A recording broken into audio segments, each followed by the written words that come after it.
Depok menjadi salah satu kota paling sibuk yang berada di pinggiran ibu kota Jakarta. Sebagai kota satelit, Depok menjadi hunian pekerja Jakarta yang memilih tinggal di kota ini. Ingar-bingar kota dimulai pagi hingga sore, ditandai dengan banyaknya manusia yang hilir mudik di jalan-jalan.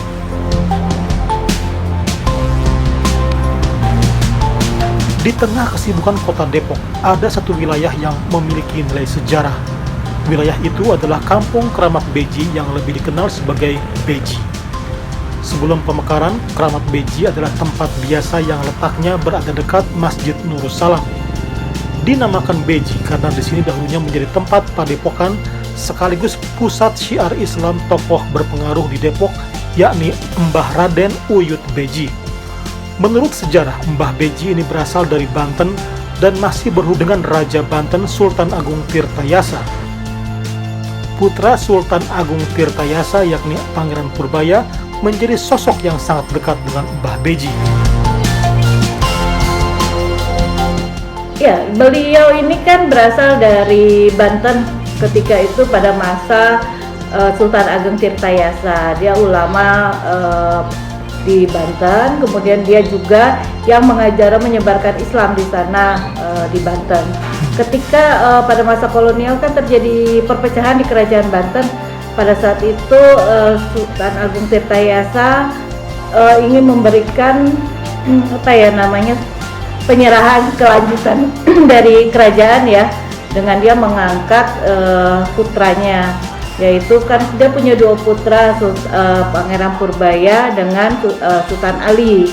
Nah, ketika itu dia memberikan seharusnya hak pemimpinan itu kepada Sultan Ali, anak pertamanya, tapi kan ini diberikan kepada Pangeran Purbaya.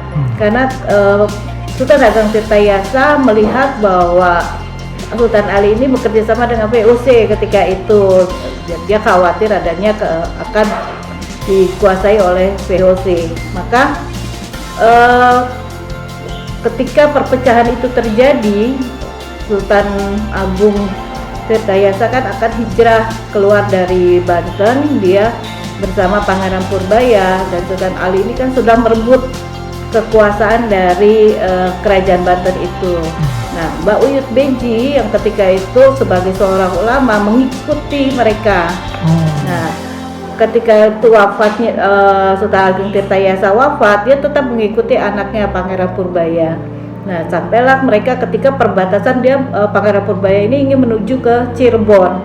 Karena di sana dia menganggap bahwa di sana banyak ulama, kemudian juga di sana ada keraton. Dia ingin berangkat ke sana. Di perjalanan mereka memecah dua kelompok. Pangeran Purbaya langsung berangkat menuju Cirebon dan Mbah Uyut Beji untuk menghadang pasukan Belanda. Dia berhenti di Depok. Padepokan Mbah Beji saat ini menjadi destinasi bagi warga yang beranggapan tempat ini penuh dengan keramat.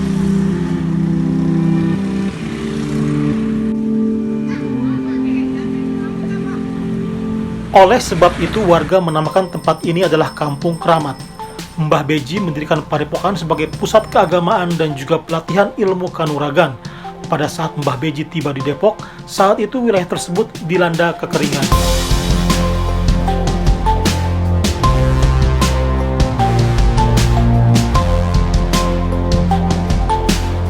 Ya, selama ini mungkin orang mengenal hanya sekedar bahwa Sumur 7 Beringin Kurung ini kan dikenal orang sebagai benar-benar sumur ya. Tapi dalam artian di sini sebetulnya bukan sumur, tapi merupakan kolam untuk menampung mata air. Jadi bukan sumur. Kalau kita misalnya pernah tahu Kerajaan Majapahit pernah ditemukan sumur bekas pemukiman, jadi itu benar-benar sumur timba. Kalau ini jadi kolam saja, kolam untuk menampung air dari mata air yang ada. Nah, saudaranya itu sendiri di situ juga kenal dulu sebagai padepokan, di mana yang memimpin dan yang mengajar dari padepokan ini yang dikenal dengan Mbah Uyut Beji. Mbah Uyut Beji ini berasal dari Banten. Ya, kalau di masa itu kan ketika itu masa kolonial ya, kita juga tahu padepokan itu kan tempat belajar. Jadi di sini tidak hanya belajar agama, tapi mereka juga belajar ilmu kanuragan atau silat.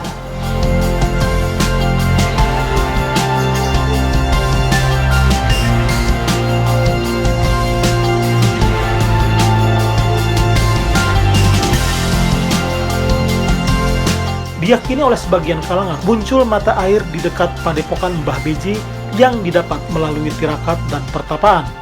Mata air itu berjumlah 7 yang kemudian dikenal sebagai 7 sumur Mbah Beji. Hingga kini sumur-sumur itu masih ada dan bisa ditemukan di tengah pemukiman padat penduduk.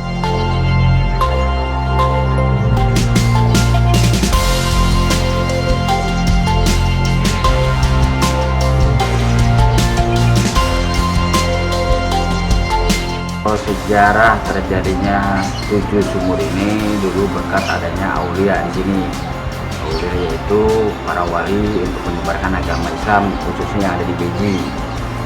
Di sini sumur pertama, 7 sumur itu ada 7. Tempatnya di Kampung Keramat Jaya. Jadi Kampung Keramat Jaya ini dikelilingi 7 sumur termasuk makomnya Mbah Raden Wujud Beji. Ya, jadi konon cerita berawal adalah bahwa mata air ini dulu di desa Kampung Keramat ini, yang tempat adanya sumur 7 ini adalah bahwa dulu semacam perkampungan, persawahan itu mengalami kekeringan. Nah, mereka mengalami kekeringan sehingga datanglah waktu itu seorang yang dianggap sakti hebat, mereka bertapa sehingga kemudian keluarlah mata air dari hasil pertapaan itu. Nah, jadi ketika Mbah Wujud Beji datang ke wilayah tersebut, itu sudah ada mata air tersebut. Nah, cuman ketika orang-orang di sekitar situ, mereka mengkeramatkan. Jadi mata air ini dikeramatkan orang-orang karena kan hasil pertapaan seseorang yang bisa memunculkan air gitu di saat mereka sedang masa sulit kekeringan. Mbah Beji adalah sosok ulama yang sangat dihormati oleh warga pada saat itu. Jasanya sangat besar dalam menyebarkan agama Islam dan melawan penjajahan Belanda. Dia bersama murid-muridnya menghadang pengajaran VOC setelah kerajaan Demak Banten runtuh dan Pangeran Purbaya melarikan diri ke arah Cirebon. Mbah Beji menahan pasukan Belanda dengan membangun pertahanan berupa padepokan di wilayah Depok.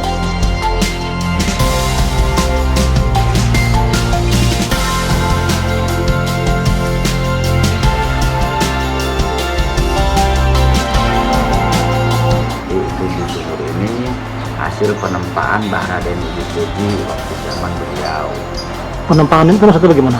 Penempaan itu yaitu 7 bakal calon raja di Jawa Barat ini dulu ditempat sama Wujud Beji, digembleng sama Wujud Beji sebelum beliau jadi raja di khususnya di Jawa Barat, Jawa itu sama Banten.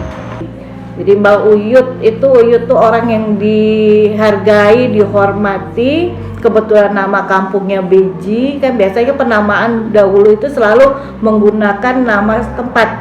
Jadi ini orang yang diagungkan, yang dihormati oleh masyarakat dengan sebutan Uyut. Makanya disebut Uyut Beji. Beliau sebetulnya ulama dari Banten. Ya, jadi Islam belum berkembang. Mbah Wujud Beji ini ketika datang itu ya tadi dia lebih percaya dengan adanya tadi kesaktian seseorang.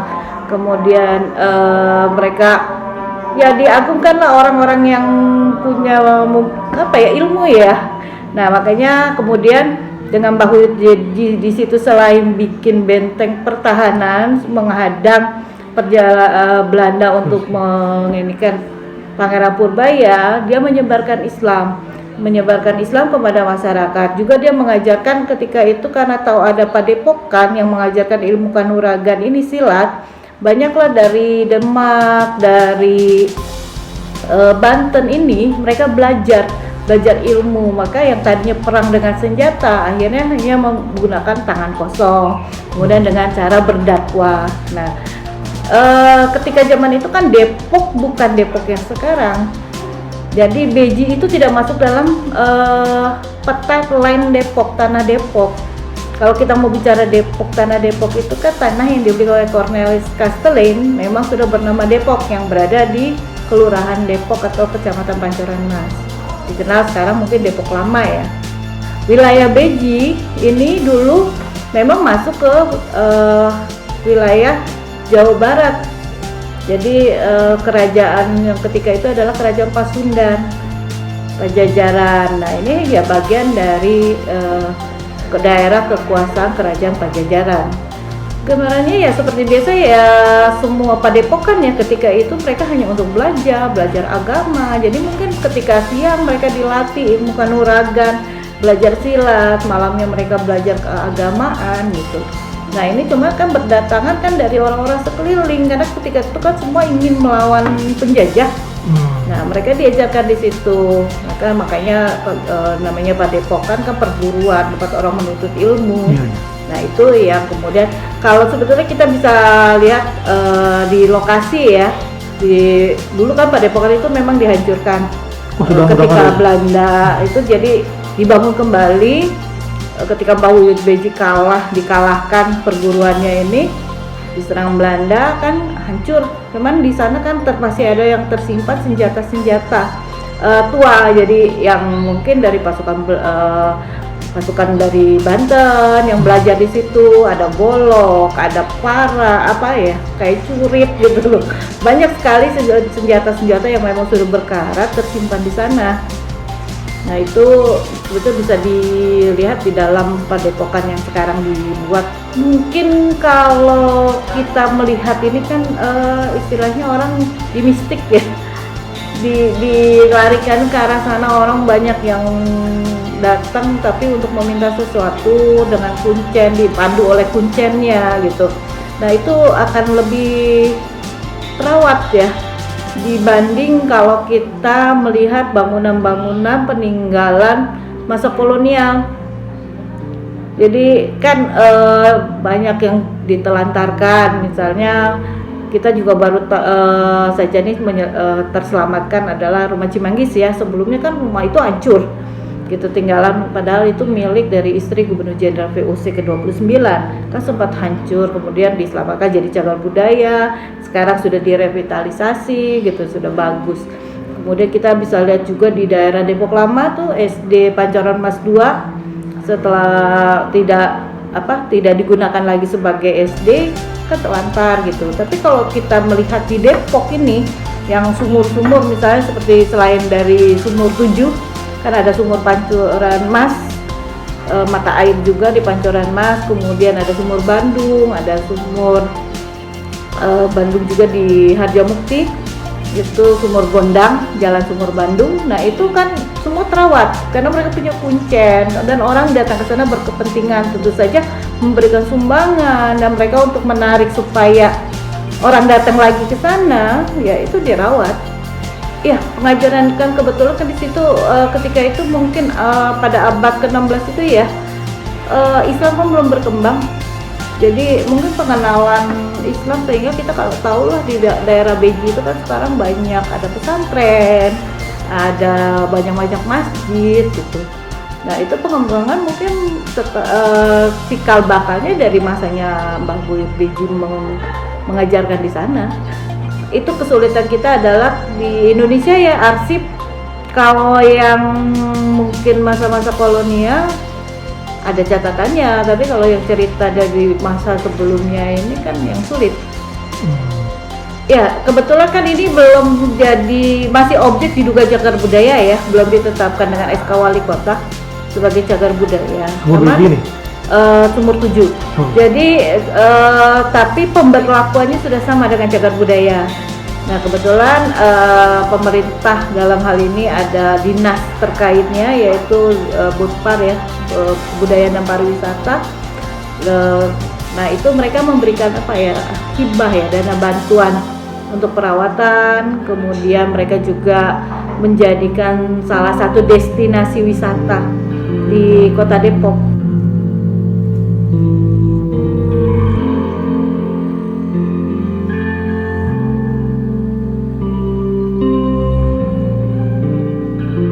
Sayangnya sosok Mbah Beji ini sangat minim literasi sejarah.